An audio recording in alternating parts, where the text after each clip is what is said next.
Good morning, I'm WaywornWyrm, and welcome to my channel. And welcome to the second half of my D&December miracle. And in this video, I will be going over ScarletMoth's D&December art prompts.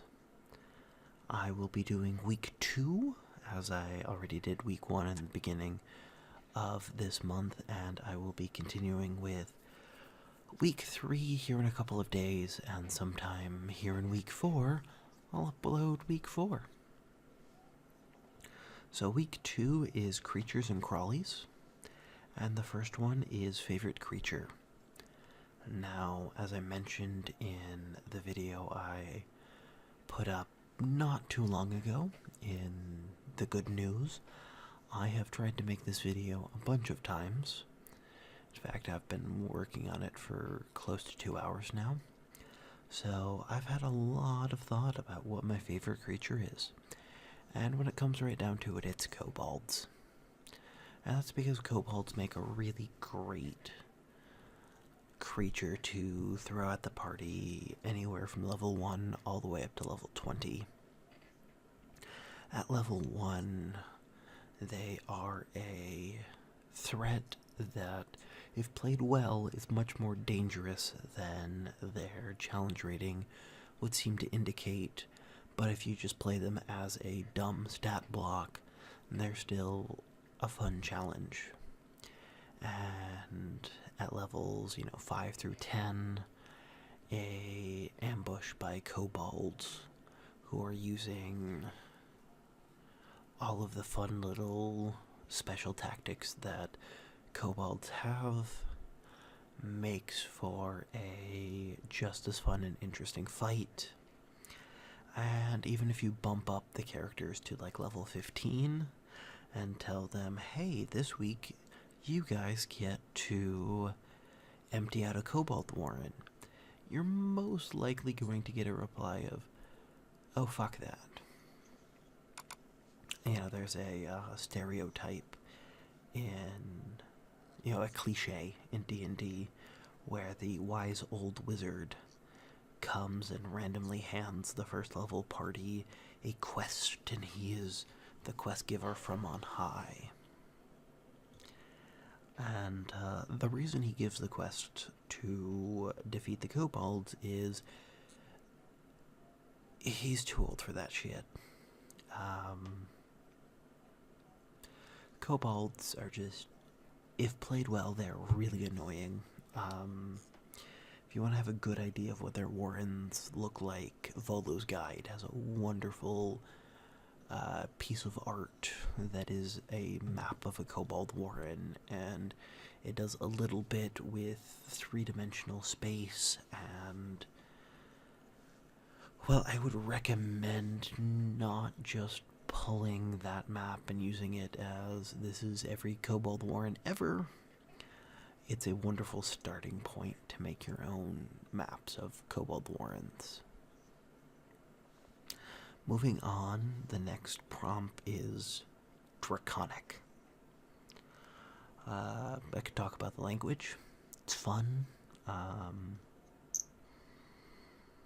The script that Draconic uses in 5th edition is, I don't know if it's the same or just very similar as the Draconic script used in Skyrim. That'd be interesting, because the early Elder Scrolls games were very heavily influenced by D&D, and now Skyrim has become so popular that it might be influencing D&D. Anyway, that's not what I'm going to talk about. But I could. It's a fun topic. Maybe we'll talk about it more in a future video. That's a good one. Alex, who has been on this channel a couple of times in the comments and chats in the live streams, she's a linguist, so with my new microphone, I might have to interview her about various languages. But off topic, getting back on topic, if we go by the different dragons the different editions had, my preference is 4th edition. I think 4th edition had the right number of dragons in it. 5th edition has too few, not by much, but it has a couple that I would like to see. And then 3.5 is way, way too many. But my favorite draconic creature is a dragon turtle. I've never fought one, I've never used one, I just think they look super cool, and they've got interesting stat blocks. So, my favorite dragon. The third prompt is Abyssal/Fey, and I don't have a favorite for either of these for different reasons. The demons, I enjoy all the demons in D&D. I enjoy how, they live in the abyss and there's infinite levels of infinite hordes of demons, but they are just as concerned with fighting each other and fighting the devils as they are fighting anyone else. And because they are constantly at war with everyone, they can never get their shit together enough to be a major threat. And there's also just any encounter you want, you can find a demon for. And yeah, they're just fun. The Fae,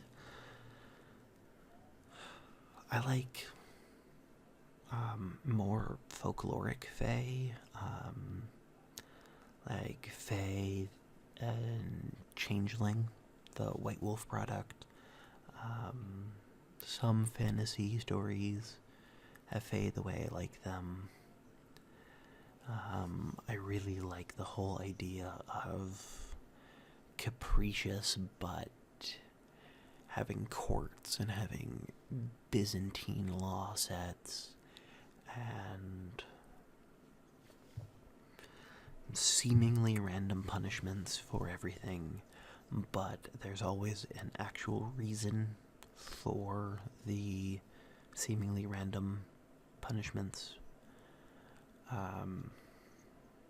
I just find that they're really hard to come across that way in game.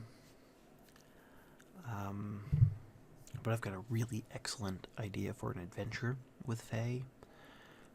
You're in a Fae court, and one of the players breaks some Byzantine law that has some ridiculously harsh penalty.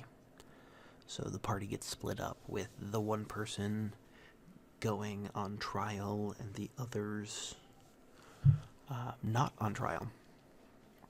And the one on trial has to both sway the opinion of those doing the judges, whether it's a couple barristers or a court with the jury, or however you decide to do it.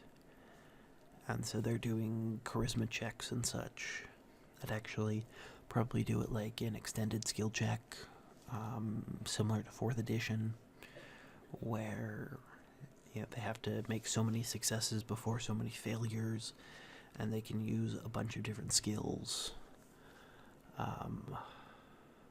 like insight to figure out, to give them maybe advantage on their next diplomacy check. Actually, I think it's persuasion in 5th edition, but just different skills to be can be used to help. And then the rest of the party goes to the archives and searches through them to find a very similar crime where, because the specifics line up, they can use that, and the punishment in that specific case is much lighter than the original crime.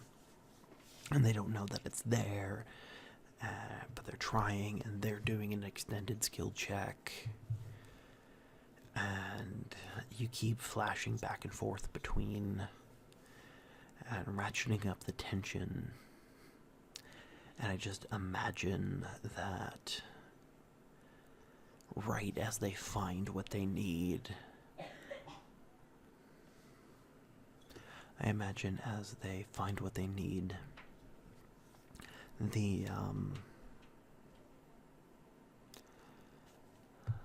the other player who's on trial, he's running out of being able to stall. And so it then becomes a race with one group running as fast as they can toward the other, and the other trying to stall for just a couple more rounds. And yeah, that seems like a really fun adventure. Feel free to use that and or flesh it out. So going on, number 4 is Celestial / Demonic.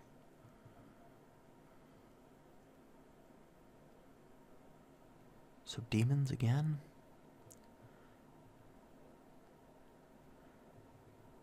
I'm going to go with devils instead of doing demons twice.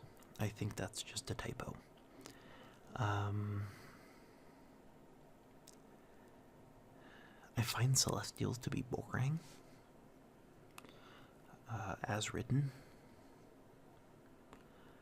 because the ultimate expression of lawful good is kind of boring, unless you bring it to like zealous lawful good, and the Planetar comes down and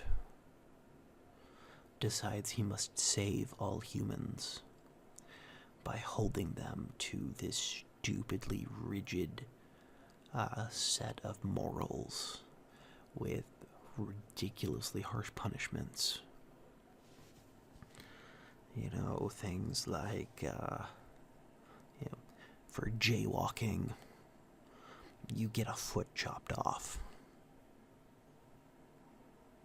Because you broke the law. And the law must never bend.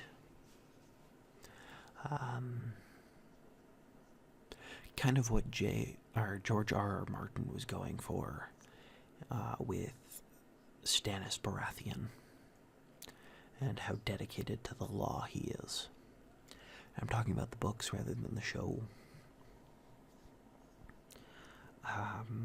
But yeah, just overall, Celestials don't really interest me. Devils do, because of the whole contract thing. And the way you do the contract is similar to how wishes go. And just do everything really precise and try and write down a contract where there's something that severely hurts the players, but it doesn't appear that way at the start. So, yeah. But all in all, overly lawful characters, whether good or evil, are just kind of meh to me. Number 5, humanoid. I'm going to go with gnolls.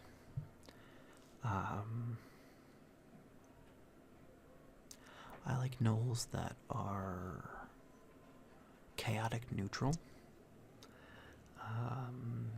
that live in a honor-bound might makes right society.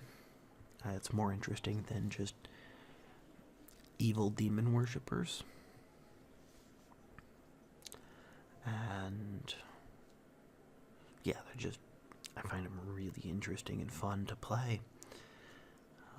One of my favorite characters that I talk about in the first week was a gnoll, and I enjoy them. Spooky / undead. After running Death House and Curse of Strahd, I kind of like 5th edition ghosts, because their possession and how 5th edition handles their possession, especially that adventure, is really fun. Other undead that are enjoyable for various reasons, the 5th edition zombie ability, where anytime they would take damage that would kill them that is not a critical hit or radiant, they make a Constitution saving throw DC, I think it's 5 plus the damage that they took, and if they succeed, they go down to 1 hit point instead. Especially at low levels, your party isn't going to be hitting those high numbers of damage, so it's still fairly easy for those zombies to make the Constitution checks over and over. And they're also going to be limited in sources of radiant damage. So they're fun.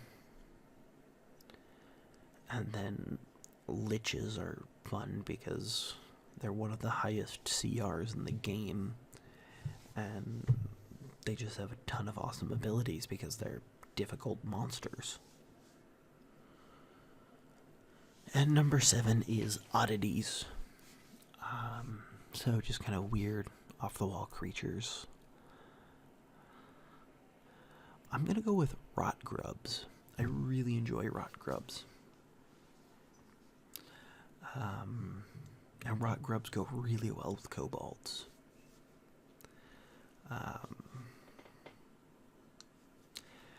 It's, you can have a high-level party, and they can be wading through, half CR kobolds and laughing all the way, but as soon as those kobolds start throwing pots of rot grubs on them, and, every turn, 1d4 rot grubs burrow into their skin, and if they don't kill them by the start of their next turn, the rot grubs go far enough in that you have to use,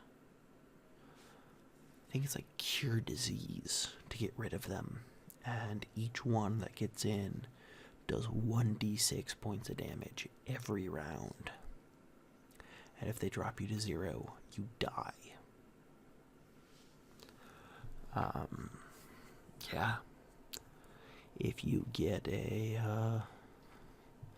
you can get a level 15 character killed by a kobold because the kobold threw a pot of rot grubs on that level 15. Not fun.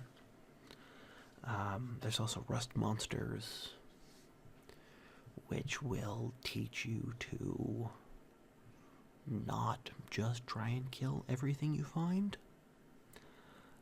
Flumps, which are characters who, creatures that live in the Underdark and are really weird looking and are lawful good. They're helpful. They're the good guys down there, and you wouldn't know it. Yeah, just really any weird kind of off-the-wall creature that challenges the player's normal mode of operation. But I think that's everything for this video. So tune in sometime soon, and I'll have another video. And week 3 of D&December will be up probably in the next couple of days.